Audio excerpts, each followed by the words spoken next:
The Montgomery bus boycott and many other African American movements was led by Martin Luther King Jr. The boycott started with Rosa Parks and her refusal to move from her seat when a white person asked her to move. After Rosa Parks was jailed, the black community started boycotting the Montgomery bus system. It lasted more than a year. Protesters believed in a direct democracy. Martin Luther King was one of the most effective leaders of the boycott. The bus boycott was a peaceful movement. The Supreme Court eventually ordered the Montgomery bus systems to integrate their buses. It was the first large-scale movement against segregation, and it was from December 5, 1955 to December 20, 1956. On August 28, 1967, Martin Luther King Jr. led one of the largest political rallies for human rights in United States history. This was called the March on Washington. Him and many other African American and those who believed in equal rights walked through the streets of Washington, D.C., peacefully protesting the rights of African Americans on discriminations for things like jobs.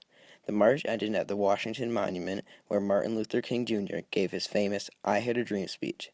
This march played a key role in the passing of the Civil Rights Act.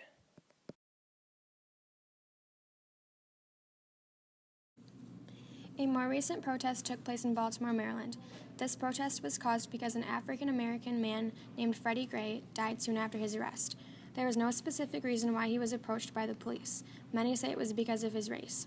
He was uncooperative with the police and had minor injuries getting into the cop car. What happened in the cop car is unknown, and people are wondering if he was treated violently. A week after his arrest, he died. It was considered a homicide, and the officers dealing with him got charged. After the news of his death, the protest started. People felt strongly that Freddie Gray was very mistreated.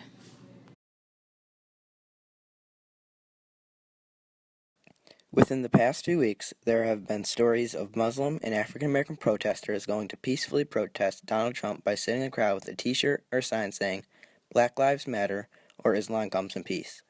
These protesters have been kicked out. Some say it's by the request of Donald Trump and his team, others say it was a cop's decision. Either way, people are saying that it's because of race, due to the fact that white peaceful protesters are not being kicked out. Donald Trump and his team say they have no knowledge of it, and the police are saying it is by request of Donald Trump and his team. Either way, it's believed to be an issue of race. One of the main differences of protests against racism back then and now is that in the 1950s and 60s, civil rights activists were fighting for equal rights by law, which was accomplished. Nowadays, civil rights activists are fighting for the right to be treated equally by those who are not abiding by the law.